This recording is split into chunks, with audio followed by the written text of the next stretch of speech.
This is the Anna Gale Lines podcast, where we equip you with the tools and insights to take charge of your life and thrive. And here is your host, life coach and author, Anna Gale Lines. Welcome to the Anna Gale Lines podcast. I'm your host, Anna Gale Lines. And today, we are going to take a transformative journey toward healthier relationships. In today's video, we will dive into the complexities of toxic relationships and explore effective strategies to navigate them, from setting boundaries to fostering self-care and communication. We'll unlock actionable steps to deal with toxicity, whether you're seeking guidance or handling a toxic partner, healing from past experiences, or empowering yourself to recognize red flags. This video is a roadmap for fostering healthier relationships. Join us as we unpack insights, empowering you to reclaim control and create spaces filled with positivity and growth. Let's embark on this journey together to foster healthier relationships and prioritize your well-being. So originally, I was not going to do this. I was going to do a video on building habits, which we will get to next week or whenever. But I had an incident happen where a person who I have not seen in many years decides to slide into my DM. The situation had always been toxic. I didn't recognize it was toxic the first go round, but I got involved with him again because I was addicted to him. And he helped me to break up a very healthy relationship in order to go back to the toxicity of this relationship. And I just couldn't handle it anymore. He kept getting darker and darker and darker, and I could not handle what was going on. But I didn't see it for what it was because of the way I grew up and in my parental relationships. I could not see that this situation was toxic until I got out of it. But it became clear towards the end of round 2 that I needed out and I needed to break free from him. But the problem was that another time that I had tried to break free from him, when I had left the state to go live in a different state, he was trying to contact me. And he called my work. And the people at work didn't know anything about it. So they're like, this guy is trying to get a hold of you. And then he comes and flies to the new state I'm in so that he can spend time with me. Now, I don't know about you, but that just puts up red flags. And it should have to me, but I thought, this was just the way he was. So fast forward to the end of round 2, and I just have had it. He's been at my apartment, like 72 hours on and off, and I'm in just too close of proximity to this guy. And as you know from last week's episode, I like my space. I like to be alone. I mean, I like companionship, but I like to be alone. So I was just at my wit's end. And I didn't know what I was going to do. Well, we got into this big fight. He walks out the door. And from that point on, every time he would try to contact me, I ghosted him. And I've been ghosting him since 2017.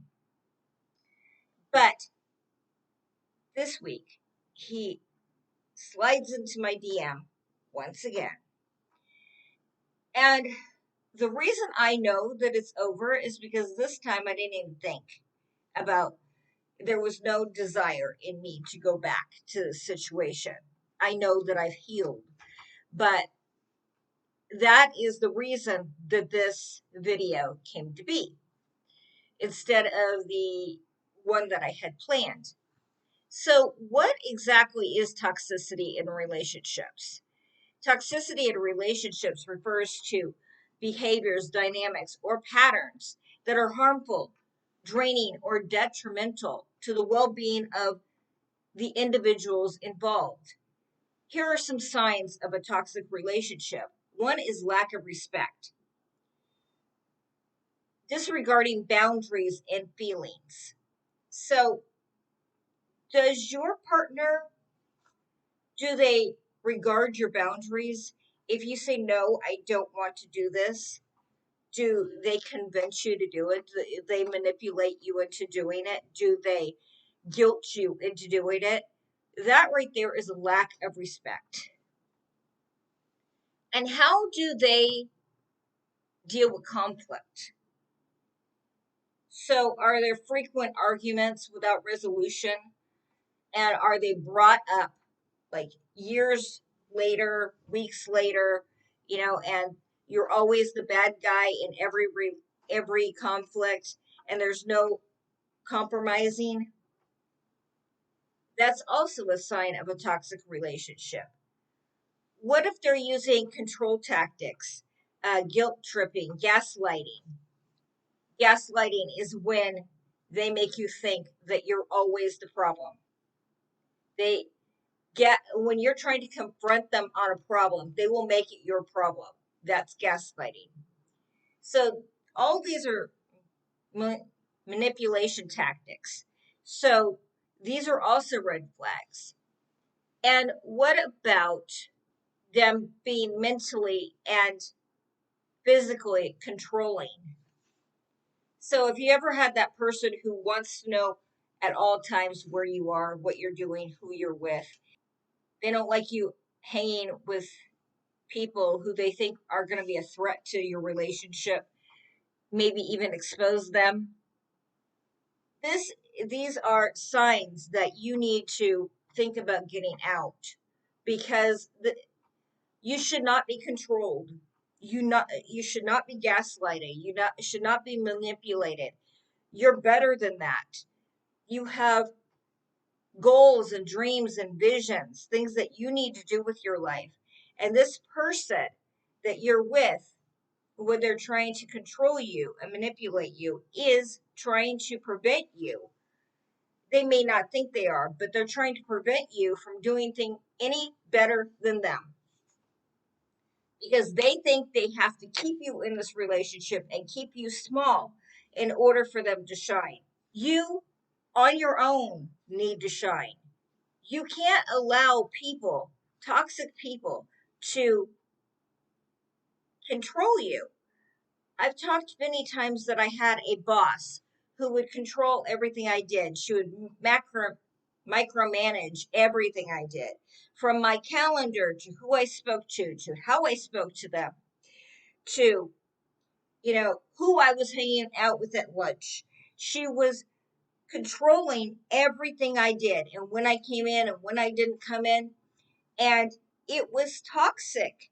And it got to the point where I was so depressed. I was so down on myself. I had no self-worth. She had, you know, basically dug a grave and threw me in it. But I was at home one day over the weekend, and I was dreading going back to work. And I thought to myself, you know what? There is more to life than this. I cannot be in this situation anymore. And that's when I started taking steps to get out of that situation. Because the blame game is which is what most managers like to do, and most toxic partners like to do. They like to blame everybody but themselves, and they never take any responsibility for themselves. But it's those kind of blame games that cause us to feel less than. We feel like we're always at fault, and it causes us constant stress. And we're afraid to actually talk and speak our mind and give our opinions because we feel like we're walking on eggshells, and anything we could do, anything we could say something wrong, we could do something wrong, and it's going to set off an explosion. It's like being in a minefield, and it's causing us to have a lack of trust, and it's causing us to believe that we are not worth better. But how do you get out of this situation? What are some ways that we can deal with a toxic situation? Well, first, we need to set boundaries. We need to set boundaries in that we are only going to work these hours. We are, only going to meet with this person in these hours. They are not going to come and stay the night. They are not going to blame us for everything. Every argument has to have a resolution. If there's no resolution, then there's no communication. We need to openly discuss the issues with our partners or with our managers. Or our friends, for that matter, because you could have friends who are like this. We need to openly discuss it. And if they can't openly discuss it without the blame game, you need to get out. If they can't respect your boundaries, you need to get out. And then we need to seek support. We need to seek support from our friends and our family. We need to seek support from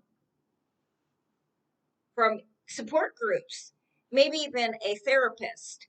But a lot of times these type of people will actually manipulate everybody else into believing, your family, your friends, into believing they're the greatest thing since peanut butter and you're the problem. And then we need to take care of ourselves. We can't allow what they believe about us and what they're telling us about us to control how we are going to behave towards ourselves.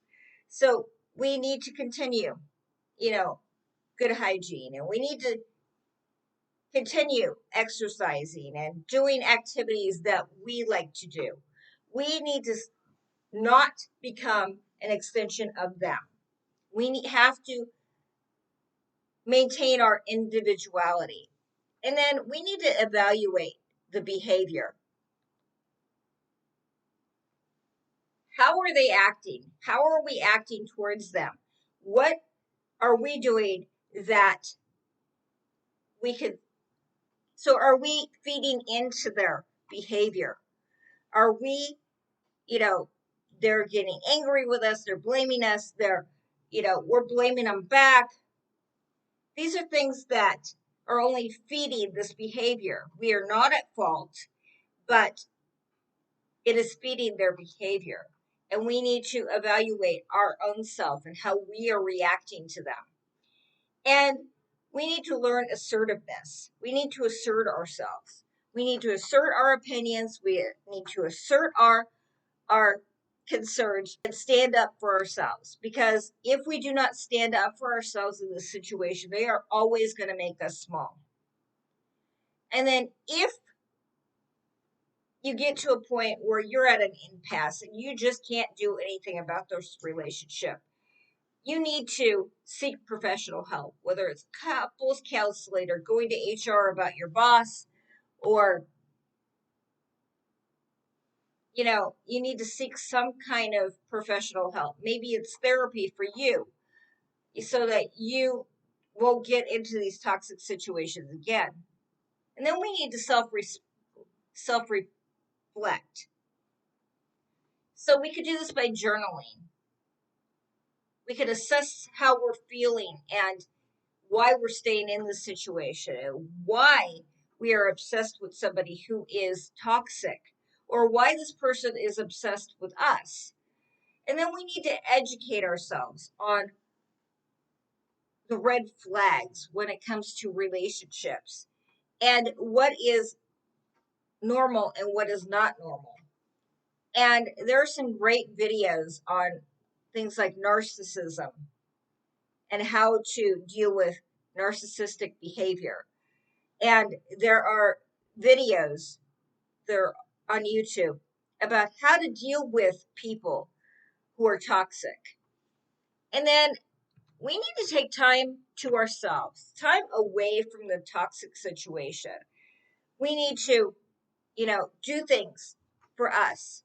We need to go take a class. We need to, take a vacation. We need to get away from that toxic situation because a lot of times we can't see how toxic it is until we're out of the situation, until we gain space. Um, so we need to be able to take time to actually look at it from the outside.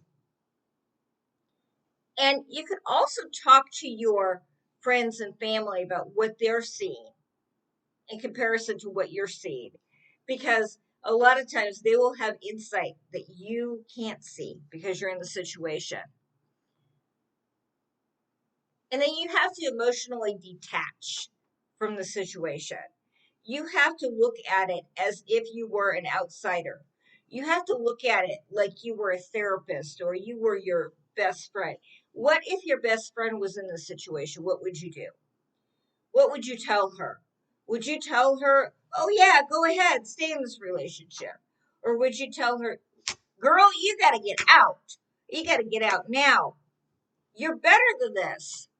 But we're not the same way when it comes to ourselves as we are in giving advice to our friends and family. And we need to focus on the positivity. We need to engage in activities that are joyful and positive. And we need to do things that are going to build our self-esteem and our self-confidence. Because once that happens, we're going to determine that we are growing away from this situation. We can't be in it anymore if we're going to grow into our goals and our dreams. And then if you have to seek legal advice, especially if you're in an abusive situation, also practice mindfulness. Get quiet and listen to that inner voice and hear what you actually believe and what you actually need. And then put safety measures in place.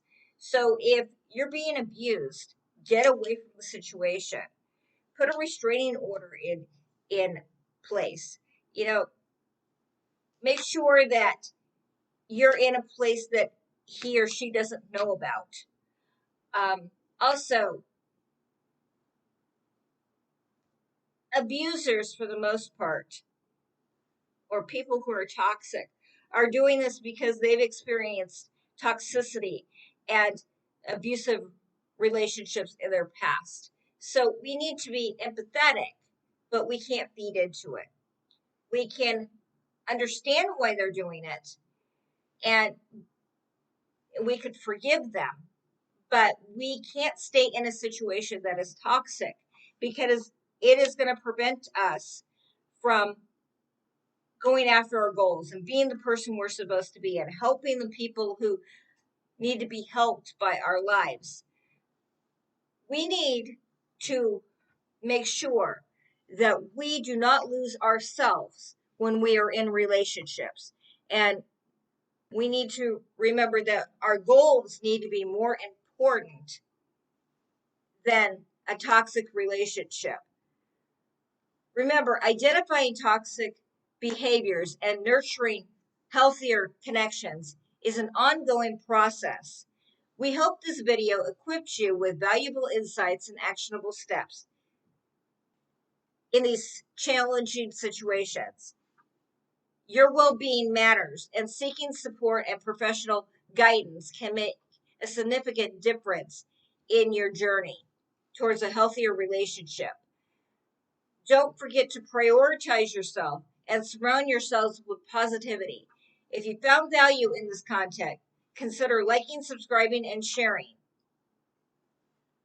Remember, you are not alone, and taking steps towards healthier relationships is a courageous step. So keep prioritizing your mental health and well-being. Thank you again for watching. Until next time. You have been listening to the Anna Gale Lines podcast. If you'd like to learn more about Anna Gale, you can go to AnnaGaleLines.com. It's ANNAGAILLYNES.com. And there you can download 2 free chapters of her book Unshakable Purpose. And you can also download her latest science fiction mystery novel called The Last Chance Station for free. You can also buy her fiction and nonfiction books on the website, Amazon, BN.com, Lulu, and many other online outlets. Sign up for the newsletter to keep updated as to what's going on in the world of the Anna Gale Lines podcast and Space-Tastic Mysteries podcast, her fiction podcast where you can hear installments of her novels. To follow her on social media, Lady Anna Gale on TikTok, Anna Gale Lines on Twitter, and Anna Gale Lines Artist on Instagram. Join our Facebook page at facebook.com/author Anna Gale. Thank you for listening and thank you for being you.